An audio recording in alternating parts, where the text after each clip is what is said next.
ಎಲ್ಲರಿಗೂ ನಮಸ್ಕಾರ. ಜಾಲಿಗೆ ದನಿಗೆ ಸ್ವಾಗತ. ನಾನು ಜಲಜ. ಹಾಗೂ ನಾನು ನಿಮ್ಮ ಜಾನ್. ಇದು ಜಾಲಿಗೆ ದನಿ, ನಮ್ಮ ದನಿ, ನಮ್ಮ ಪಂಚಾಯಿತಿ. ಇವತ್ತು ನಾವು ಗ್ರಾಮ ಪಂಚಾಯಿತಿ ಅಭಿವೃದ್ಧಿ ಯೋಜನೆ ಅಂದರೆ GPDP, ನಮ್ಮ ಗ್ರಾಮದ ಖರ್ಚು ವೆಚ್ಚಗಳು ಮತ್ತು ಪಂಚಾಯಿತಿ ಕಂದಾಯದ ಬಗ್ಗೆ ಮಾತಾಡೋಣ.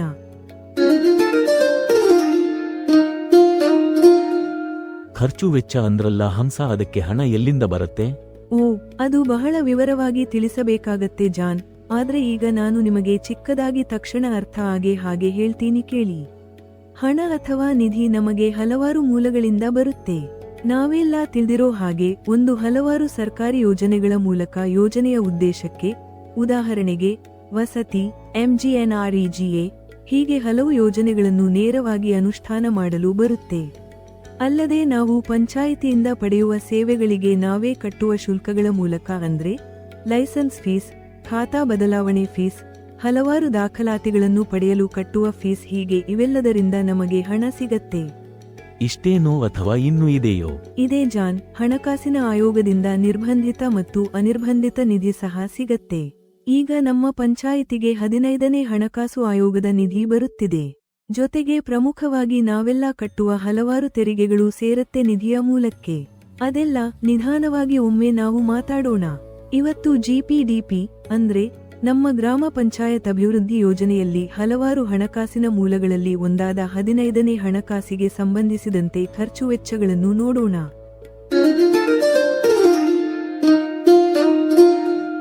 ಜಲಜ, GPDP ಅಂದ್ರೇನು ಅಂತ ನಮ್ಮ ಕೇಳುಗರಿಗೆ ತಿಳಿಸಿಕೊಡ್ತೀರಾ? ಖಂಡಿತ ಜಾನ್. GPDP ಅಂದ್ರೆ ಗ್ರಾಮ ಪಂಚಾಯಿತಿ ಅಭಿವೃದ್ಧಿ ಯೋಜನೆ. ಇದು ನಮ್ಮ ಪಂಚಾಯಿತಿಯ ಆರ್ಥಿಕ ಅಭಿವೃದ್ಧಿ ಮತ್ತು ಸಾಮಾಜಿಕ ನ್ಯಾಯಕ್ಕಾಗಿ ಮಾಡುವ ಯೋಜನೆ. ಇದರಲ್ಲಿ ಪಂಚಾಯಿತಿ ಜನ ಮತ್ತು ಚುನಾಯಿತ ಪ್ರತಿನಿಧಿಗಳು ಎಲ್ಲರೂ ಸೇರಿ ವಾರ್ಷಿಕ ಯೋಜನೆ ಮಾಡ್ತಾರೆ. ಇದನ್ನು ಪ್ರತಿ ವರ್ಷ ಅಕ್ಟೋಬರ್ ಇಂದ ಡಿಸೆಂಬರ್ ವರೆಗೆ ಜನರ ಯೋಜನೆ ಆಂದೋಲನ ಮೂಲಕ ಮಾಡ್ತಾರೆ. ಇದರಿಂದ ನಮ್ಮ ಪಂಚಾಯಿತಿಗೆ ಏನು ಬೇಕು, ಏನೇನು ಕೆಲಸ ಆಗಬೇಕು ಅಂತ ನಾವೇ ನಿರ್ಧಾರ ಮಾಡಬಹುದು. ಇದು ನಮ್ಮ ಪಂಚಾಯಿತಿನ ಭವಿಷ್ಯ ರೂಪಿಸೋಕೆ ನಮಗೆ ಸಿಕ್ಕಿರುವ ಅವಕಾಶ.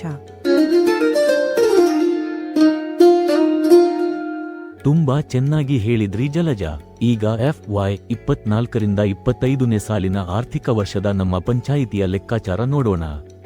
ಇದು ಆರ್ಥಿಕ ವರ್ಷ ಇನ್ನೂ ಮುಗಿದಿಲ್ಲ. ಆದರೂ ಈವರೆಗೆ ಪಂಚಾಯಿತಿಯಲ್ಲಿ ಎಷ್ಟು ಕೆಲಸಗಳು ಮಂಜೂರಾಗಿವೆ, ಎಷ್ಟು ಖರ್ಚಾಗಿದೆ? ನಮ್ಮ ಜಾಲಿಗೆ ಪಂಚಾಯಿತಿಯಲ್ಲಿ ಈ ವರ್ಷ ಒಟ್ಟು 29 ಕೆಲಸಗಳು ಮಂಜೂರಾಗಿವೆ. ಅದಕ್ಕೆ ಅಂದಾಜು ಖರ್ಚು ಸುಮಾರು 51,64,000 ರೂಪಾಯಿಗಳು. ಆದರೆ ಈವರೆಗೆ 9,07,000 ರೂಪಾಯಿಗಳು ಖರ್ಚಾಗಿದೆ. ಅಂದ್ರೆ ಕೇವಲ 7 ಕೆಲಸಗಳಿಗೆ ಮಾತ್ರ ಖರ್ಚು ಆಗಿದೆ. ಕೇವಲ 7 ಕೆಲಸಗಳಿಗೆ ಮಾತ್ರ ಖರ್ಚಾಗಿದೆಯಾ? ಯಾವ ಕೆಲಸಗಳಿಗೆ ಖರ್ಚಾಗಿದೆ ಅಂತ ಹೇಳ್ತೀರಾ ಜಲಜ? ಹೌದು ಜಾನ್, ಕೇವಲ 7 ಕೆಲಸಗಳಿಗೆ ಮಾತ್ರ ಖರ್ಚಾಗಿದೆ. ಖರ್ಚಾಗಿರುವ ಕೆಲಸಗಳನ್ನ ಕಡಿಮೆ ಖರ್ಚಿನಿಂದ ಜಾಸ್ತಿ ಖರ್ಚಿನವರೆಗೆ ಹೇಳ್ತೀನಿ ಕೇಳಿ. ಮೊದಲಿಗೆ ಜಾಲಿಗೆ ಗ್ರಾಮದಲ್ಲಿ 2 ಸೋಲಾರ್ ಬೀದಿ ದೀಪ ಹಾಕುವ ಕೆಲಸ. ಇದಕ್ಕೆ ಸುಮಾರು 49,980 ರೂಪಾಯಿ ಖರ್ಚಾಗಿದೆ. ಓಹ್, ಸೋಲಾರ್ ದೀಪದ ಕೆಲಸ ಆಗಿದೆ ಅಲ್ವಾ? ಆಮೇಲೆ ಯಾವ ಕೆಲಸ ಜಲಜ ಆಗಿದೆ? ನಂತರ ಅರದೇಶಹಳ್ಳಿ ಗ್ರಾಮದಲ್ಲಿ 2 ಮೋರಿ ನಿರ್ಮಾಣದ ಕೆಲಸಗಳು ಆಗಿವೆ. ಮೊದಲನೆಯದು SC ಕಾಲೋನಿ ಅಂಬೇಡ್ಕರ್ ಭವನದ ಹತ್ತಿರದ್ದು. ಇದಕ್ಕೆ ಸುಮಾರು 96,885 ರೂಪಾಯಿ ಖರ್ಚಾಗಿದೆ. ಇನ್ನೊಂದು ಹನುಂತಗೌಡ ಮನೆ ಮುಂಭಾಗ ಮತ್ತು ಗೌಡರ ರಾಮಣ್ಣರವರ ಮನೆ ಮುಂಭಾಗದ ಮೋರಿ ಕೆಲಸ. ಇದಕ್ಕೆ ಸುಮಾರು 95,658 ರೂಪಾಯಿ ಖರ್ಚಾಗಿದೆ. ಮೋರಿ ಕೆಲಸಗಳು ಸಹ 2 ಆಗಿವೆಯಾ? ಇನ್ನು ಯಾವ ಕೆಲಸಗಳಿಗೆ ಖರ್ಚಾಗಿದೆ ಜಲಜ? ಬೆಟ್ಟೇನಹಳ್ಳಿ ಗ್ರಾಮದಲ್ಲಿ ಚರಂಡಿ ಕಾಮಗಾರಿಗಳು ಆಗಿವೆ. ಲಕ್ಷ್ಮೀನಾರಾಯಣಚಾರಿರವರ ಮನೆಯಿಂದ ಪ್ರಸನ್ನಚಾರಿರವರ ಮನೆವರೆಗಿನ ಚರಂಡಿಗೆ ಸುಮಾರು 1,34,000 ರೂಪಾಯಿ ಖರ್ಚಾಗಿದೆ. ಆಮೇಲೆ ಮುರಳಿ ಸೈಟ್ನಿಂದ ಮಾಳಿಗಾಚಾರಿರವರ ಮನೆವರೆಗೆ ಚರಂಡಿ ಕಾಮಗಾರಿಗೆ ಸುಮಾರು 1,44,000 ರೂಪಾಯಿ ಖರ್ಚಾಗಿದೆ. ಬೆಟ್ಟೇನಹಳ್ಳಿಯಲ್ಲಿ ಚರಂಡಿ ಕೆಲಸಗಳು ಜಾಸ್ತಿ ಆಗಿವೆ ಅನ್ಸುತ್ತೆ. ಇನ್ನೂ ಬೇರೆ ಯಾವ ಚರಂಡಿ ಕೆಲಸಗಳು ಆಗಿವೆ ಜಲಜ? ಹೌದು ಜಾನ್, ಬೆಟ್ಟೇನಹಳ್ಳಿಯಲ್ಲಿ ಇನ್ನೂ 2 ಚರಂಡಿ ಕೆಲಸಗಳು ಆಗಿವೆ. ಮುನಿರಾಜಪ್ಪನವರ ಮನೆಯಿಂದ ಲಕ್ಷ್ಮಯ್ಯರವರ ಮನೆವರೆಗಿನ ಚರಂಡಿಗೆ ಸುಮಾರು 1,92,000 ರೂಪಾಯಿ ಖರ್ಚಾಗಿದೆ. ಬಸವನಪುರ ಗ್ರಾಮದಲ್ಲೂ ಒಂದು ಚರಂಡಿ ಕಾಮಗಾರಿ ಆಗಿದೆ. ಅಲ್ಲಿ SC ಸಮುದಾಯದವರ ಚಿದಾನಂದ ಮನೆಯಿಂದ ಲಕ್ಷ್ಮೀದೇವಿ ಮನೆವರೆಗಿನ ಚರಂಡಿಗೆ 1,92,000 ರೂಪಾಯಿ ಖರ್ಚಾಗಿದೆ. ಇಷ್ಟು ಕೆಲಸಗಳಿಗೆ ಈವರೆಗೆ ಖರ್ಚಾಗಿದೆ. ಸರಿ ಜಲಜ, ಇನ್ನುಳಿದ 22 ಕೆಲಸಗಳಿಗೆ ಯಾಕೆ ಖರ್ಚು ಆಗಿಲ್ಲ? ಅವು ಯಾವ ಕೆಲಸಗಳು? ಸ್ವಲ್ಪ ವಿವರವಾಗಿ ಹೇಳಿ. ಖರ್ಚು ಆಗದಿರುವ ಕೆಲಸಗಳು ತುಂಬಾ ಇವೆ ಜಾನ್. ಮೊದಲಿಗೆ ದೊಡ್ಡ ಮೊತ್ತದ ಕೆಲಸಗಳ ಬಗ್ಗೆ ಹೇಳುತ್ತೇನೆ. ಅರದೇಶಹಳ್ಳಿ ಗ್ರಾಮದಲ್ಲಿ ಹೊಸ ಪಂಚಾಯಿತಿ ಕಟ್ಟಡ ಕಟ್ಟೋ ಕೆಲಸ ಇದೆ. ಹಳೆ ಕಟ್ಟಡ ತೆರವು ಮಾಡಬೇಕಿದೆ. ಇದರ ಅಂದಾಜು ಮೊತ್ತ 5 ಲಕ್ಷ ರೂಪಾಯಿ. ಆಮೇಲೆ ಬೆಸ್ಕಾಂ ಕೆಲಸ ಇದೆ. ಇದರ ಅಂದಾಜು ಮೊತ್ತ ಸುಮಾರು 5,33,000 ರೂಪಾಯಿ. ಕಟ್ಟಡ ಮತ್ತು ಬೆಸ್ಕಾಂ ಕೆಲಸಗಳು ದೊಡ್ಡ ಮೊತ್ತದ ಕೆಲಸಗಳು ಅಲ್ವಾ? ಇನ್ನು ರಸ್ತೆ ಕೆಲಸಗಳು ಯಾವ್ಯಾವು ಖರ್ಚಾಗದೆ ಬಾಕಿ ಇವೆ ಜಲಜ? ಹೌದು ಜಾನ್, ರಸ್ತೆ ಕೆಲಸಗಳು ಕೂಡ ಬಾಕಿ ಇವೆ. ನಾಗಮಂಗಲ ಗ್ರಾಮದಲ್ಲಿ 2 ಕಾಂಕ್ರೀಟ್ ರಸ್ತೆ ಕೆಲಸಗಳು ಬಾಕಿ ಇವೆ. ಒಂದು ಎಸ್ಸಿ ಸಮುದಾಯದವರ ಭರತ್ ಮನೆಯಿಂದ ಶ್ರೀಧರ್ ರವರ ಮನೆವರೆಗೆ, ಇನ್ನೊಂದು ಕೃಷ್ಣಮೂರ್ತಿರವರ ಜಮೀನಿಂದ ಹೆಗ್ಗನಹಳ್ಳಿ ಮುಖ್ಯ ರಸ್ತೆವರೆಗೆ. ಬೋವಿಪಾಳ್ಯ ಗ್ರಾಮದಲ್ಲಿ ಎಸ್ಸಿ ಸಮುದಾಯದವರ ಮುನಿಯಕ್ಕ ಮನೆಯಿಂದ ಶಶಿಕಲಾ ಮನೆವರೆಗೆ ಕಾಂಕ್ರೀಟ್ ರಸ್ತೆ ಕಾಮಗಾರಿ ಇದೆ. ಅರದೇಶಹಳ್ಳಿ ಗ್ರಾಮದಲ್ಲಿ ಎಸ್ಟಿ ಸಮುದಾಯದವರ ಗಂಗಣ್ಣ ಮನೆಯಿಂದ ಸ್ಮಶಾನದ ರಸ್ತೆವರೆಗೆ ಕಾಂಕ್ರೀಟ್ ರಸ್ತೆ ಮಾಡೋ ಕೆಲಸ ಇದೆ.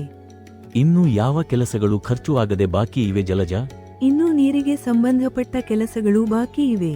ಜಾಲಿಗೆ ಗ್ರಾಮ ಪಂಚಾಯಿತಿಯ ಎಲ್ಲಾ ಗ್ರಾಮಗಳಲ್ಲಿ ಕುಡಿಯುವ ನೀರು ನಿರ್ವಹಣೆಗಾಗಿ ಪೈಪ್ಲೈನ್ ಹಾಗೂ ಬಿಡಿ ಭಾಗಗಳನ್ನು ಕೊಂಡುಕೊಳ್ಳಲು ಹಣ ಮೀಸಲಿಟ್ಟಿದ್ದಾರೆ. ಆದ್ರೆ ಖರ್ಚಾಗಿಲ್ಲ. ಇದರ ಅಂದಾಜು ಮೊತ್ತ 3,62,000 ರೂಪಾಯಿ. ಮತ್ತೆ ಜಾಲಿಗೆ ಗ್ರಾಮ ಪಂಚಾಯಿತಿ ವ್ಯಾಪ್ತಿಯ ಎಲ್ಲಾ ಗ್ರಾಮಗಳಲ್ಲಿ ಕುಡಿಯುವ ನೀರು ನಿರ್ವಹಣೆಗಾಗಿ ಕಾಯ್ದಿರಿಸಿದ ಬಾಬ್ತು ಕೂಡ ಖರ್ಚಾಗಿಲ್ಲ. ಇದರ ಅಂದಾಜು ಮೊತ್ತ ಸುಮಾರು 1,95,000 ರೂಪಾಯಿ. ಇನ್ನೊಂದು water supply for all village ಅಂದ್ರೆ ಎಲ್ಲಾ ಗ್ರಾಮಗಳಿಗೆ ನೀರು ಸರಬರಾಜು ಯೋಜನೆಗೂ ಖರ್ಚಾಗಿಲ್ಲ. ಇದರ ಅಂದಾಜು ಮೊತ್ತ ಸುಮಾರು 89,000 ರೂಪಾಯಿ. ಓಹ್, ಕುಡಿಯುವ ನೀರಿನ ಕೆಲಸಗಳು ಕೂಡ ಬಾಕಿ ಇವೆ. ಇನ್ನು ಸಣ್ಣ ಪುಟ್ಟ ಯಾವ ಕೆಲಸಗಳು ಬಾಕಿ ಇವೆ ಜಲಜ? ಇನ್ನು ಚರಂಡಿ ಕಾಮಗಾರಿಗಳು ಬಾಕಿ ಇವೆ. ತಿಂಡ್ಲು ಗ್ರಾಮದಲ್ಲಿ 4 ಕಡೆ ಚರಂಡಿ ಕೆಲಸಗಳು ಬಾಕಿ ಇವೆ. ಕೃಷ್ಣಮೂರ್ತಿ ಖಾಲಿ ನಿವೇಶನದಿಂದ ಗುರುಶಂಕರ ರವರ ಮನೆವರೆಗೆ, ಪರಿಶಿಷ್ಟ ಜಾತಿ ಗಜೇಂದ್ರ ಮನೆಯಿಂದ ಶ್ರೀಧರ್ ಮನೆವರೆಗೆ, ಮದ್ದೂರಪ್ಪ ನಿವೇಶನದಿಂದ ನಂಜುಂಡಪ್ಪ ಮನೆವರೆಗೆ, ಸಂಜೀವಪ್ಪರವರ ಮನೆಯಿಂದ ಮದ್ದೂರಪ್ಪ ಖಾಲಿ ನಿವೇಶನದವರೆಗೆ ಚರಂಡಿ ಕೆಲಸಗಳು ಆಗಬೇಕಿವೆ. ನಾಗಮಂಗಲ ಗ್ರಾಮದಲ್ಲಿ ಮಂಜುನಾಥ್ ರವರ ಜಮೀನಿಂದ ಪ್ರಮೋದ್ ರವರ ಮನೆವರೆಗೆ ಚರಂಡಿ ಕಾಮಗಾರಿ ಆಗಬೇಕಿದೆ. ಚಿಕ್ಕಣ್ಣ ಹೊಸಹಳ್ಳಿ ಗ್ರಾಮದಲ್ಲಿ ಪಟಾಲಪ್ಪನವರ ಮನೆಯಿಂದ ರುದ್ರಪ್ಪನವರ ಮನೆವರೆಗೆ ಚರಂಡಿ ಕಾಮಗಾರಿ ಕೆಲಸ ಬಾಕಿ ಇದೆ. ಅರದೇಶಹಳ್ಳಿ ಗ್ರಾಮದಲ್ಲೂ ಮುನಿಶಾಮಪ್ಪರವರ ನಿವೇಶನದಿಂದ ಸಿದ್ದಪ್ಪನ ಕುಂಟೆ ರಸ್ತೆವರೆಗೆ ಕಾಂಕ್ರೀಟ್ ಚರಂಡಿ ಕಾಮಗಾರಿ ಬಾಕಿ ಇದೆ. ತಿಂಡ್ಲು ಗ್ರಾಮದ ಡೋಲ್ ಕೃಷ್ಣಪ್ಪನವರ ಮನೆಯಿಂದ ಮಡಿವಾಳ ಶಿವಣ್ಣರವರ ಮನೆವರೆಗೆ ಚರಂಡಿ ಕಾಮಗಾರಿ ಬಾಕಿ ಇದೆ. ಇಷ್ಟೊಂದು ಚರಂಡಿ ಕೆಲಸಗಳು ಬಾಕಿ ಇದಾವ? ಇನ್ಯಾವ ಸಣ್ಣ ಪುಟ್ಟ ಕೆಲಸಗಳು ಇದಾವೆ ಜಲಜ? ಹೌದು ಜಾನ್, ಚರಂಡಿ ಕೆಲಸಗಳು ತುಂಬಾ ಬಾಕಿ ಇವೆ. ತಿಂಡ್ಲು ಗ್ರಾಮದ ಎಸ್ಸಿ ಸಮುದಾಯದವರ ರಾಜಣ್ಣರವರ ಮನೆಯಿಂದ ಜನತಾ ಸೈಟ್ ಮುಖ್ಯ ರಸ್ತೆವರೆಗೆ ಚರಂಡಿ ಕಾಮಗಾರಿ ಕೂಡ ಬಾಕಿ ಇದೆ. ಮಾರಗೊಂಡನಹಳ್ಳಿ ಗ್ರಾಮದ ಸರ್ಕಾರಿ ಹಿರಿಯ ಪ್ರಾಥಮಿಕ ಪಾಠಶಾಲೆಯಲ್ಲಿ ಅಡುಗೆ ಮನೆ ಕಟ್ಟೋ ಕೆಲಸ ಕೂಡ ಇನ್ನೂ ಶುರುವಾಗಿಲ್ಲ. ಜಾಲಿಗೆ ಗ್ರಾಮ ಪಂಚಾಯಿತಿ ವ್ಯಾಪ್ತಿಯ ಎಲ್ಲಾ ಗ್ರಾಮಗಳಲ್ಲಿ ಬೀದಿ ದೀಪಗಳ ನಿರ್ವಹಣೆಗಾಗಿ ಬೀದಿ ದೀಪ ಖರೀದಿಸಲು ಯೋಜನೆಗಳನ್ನು ಮಾಡಿದ್ದಾರೆ. ಆದ್ರೆ ಅದು ಖರ್ಚಾಗಿಲ್ಲ.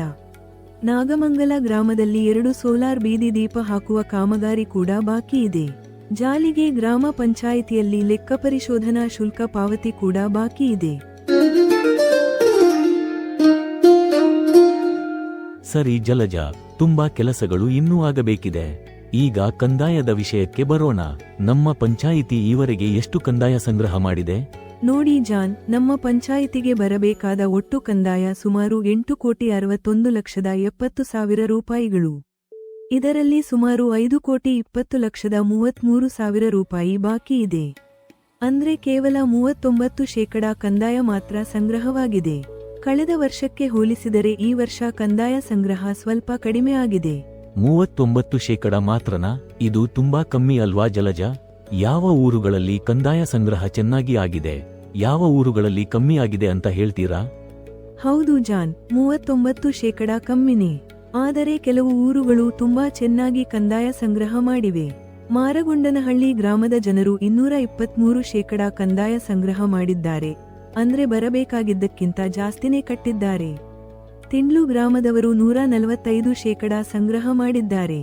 ಈ 2 ಊರುಗಳು ತುಂಬಾ ಚೆನ್ನಾಗಿ ಕೆಲಸ ಮಾಡಿವೆ. ಅದು ನಿಜ. ಮಾರಗೊಂಡನಹಳ್ಳಿ ಮತ್ತು ತಿಂಡ್ಲು ಗ್ರಾಮದ ಜನರಿಗೆ ನಮ್ಮ ಕಡೆಯಿಂದ ಅಭಿನಂದನೆಗಳು. ಇನ್ನುಳಿದ ಊರುಗಳ ಪರಿಸ್ಥಿತಿ ಹೇಗಿದೆ ಜಲಜ? ಕಮ್ಮಿ ಕಂದಾಯ ಸಂಗ್ರಹ ಮಾಡಿದ ಊರುಗಳ ಬಗ್ಗೆ ಹೇಳಿ. ಕಡಿಮೆ ಕಂದಾಯ ಸಂಗ್ರಹ ಮಾಡಿದ ಊರುಗಳಲ್ಲಿ ಜಾಲಿಗೆ ಗ್ರಾಮ ಕೊನೆಯ ಸ್ಥಾನದಲ್ಲಿದೆ. ಕೇವಲ 8% ಮಾತ್ರ ಸಂಗ್ರಹವಾಗಿದೆ. ಬಸವನಪುರ 10%, ಜುಟ್ಟನಹಳ್ಳಿ 11%, ಚಿಕ್ಕನಹೊಸಹಳ್ಳಿ 12%, ಅರದೇಶಹಳ್ಳಿ 13%, ಇಂದ್ರಪನಹಳ್ಳಿ 16%, ಸಿಂಗರಾರಹಳ್ಳಿ 17% ಕಂದಾಯ ಸಂಗ್ರಹ ಮಾಡಿವೆ. ಈ ಊರುಗಳು ಕಂದಾಯ ಸಂಗ್ರಹವನ್ನು ಹೆಚ್ಚಿಸಬೇಕಿದೆ. ಹೌದು ಜಲಜ, ಈ ಊರುಗಳು ಪ್ರಯತ್ನ ಪಟ್ಟರೆ ಕಂದಾಯ ಸಂಗ್ರಹ ಜಾಸ್ತಿ ಆಗುತ್ತೆ. ಇನ್ನು ಸ್ವಲ್ಪ ಉತ್ತಮವಾಗಿ ಕಂದಾಯ ಸಂಗ್ರಹ ಮಾಡಿದ ಊರುಗಳ ಬಗ್ಗೆ ಹೇಳಿ. ಕಾಮೇನಹಳ್ಳಿ 39%, ಬೆಟ್ಟೇನಹಳ್ಳಿ 48%, ನಾಗಮಂಗಲ 49%, ಹೆಗ್ಗನಹಳ್ಳಿ 59% ಕಂದಾಯ ಸಂಗ್ರಹ ಮಾಡಿವೆ. ಈ ಊರುಗಳು ಸುಮಾರು 40%ಗಿಂತ ಜಾಸ್ತಿ ಕಂದಾಯ ಸಂಗ್ರಹಿಸಿವೆ. ಇವರು ಇನ್ನೂ ಸ್ವಲ್ಪ ಪ್ರಯತ್ನ ಪಟ್ಟರೆ ಇನ್ನೂ ಚೆನ್ನಾಗಿ ಕಂದಾಯ ಸಂಗ್ರಹ ಆಗುತ್ತೆ. ನೋಡಿ ಕೇಳುಗರೆ, ಮಾರಗೊಂಡನಹಳ್ಳಿ ಮತ್ತು ತಿಂಡ್ಲು ಗ್ರಾಮದ ಜನರು ತುಂಬಾ ಚೆನ್ನಾಗಿ ಕಂದಾಯ ಕಟ್ಟಿದ್ದಾರೆ. ಅವರಿಗೆ ಅಭಿನಂದನೆಗಳು. ಆದರೆ ಜಾಲಿಗೆ, ಬಸವನಪುರ ಗ್ರಾಮದವರು ಇನ್ನೂ ಕಮ್ಮಿ ಕಂದಾಯ ಕಟ್ಟಿದ್ದಾರೆ. ಜಾಲಿಗೆ ಗ್ರಾಮದವರಂತೂ ಕೇವಲ 8% ಮಾತ್ರ ಕಂದಾಯ ಕಟ್ಟಿದ್ದಾರೆ. ಇದು ತುಂಬಾ ಕಮ್ಮಿ. ಕಂದಾಯ ಕಟ್ಟಿದರೆ ನಮ್ಮ ಗ್ರಾಮದ ಅಭಿವೃದ್ಧಿ ಕೆಲಸಗಳು ಆಗೋದು.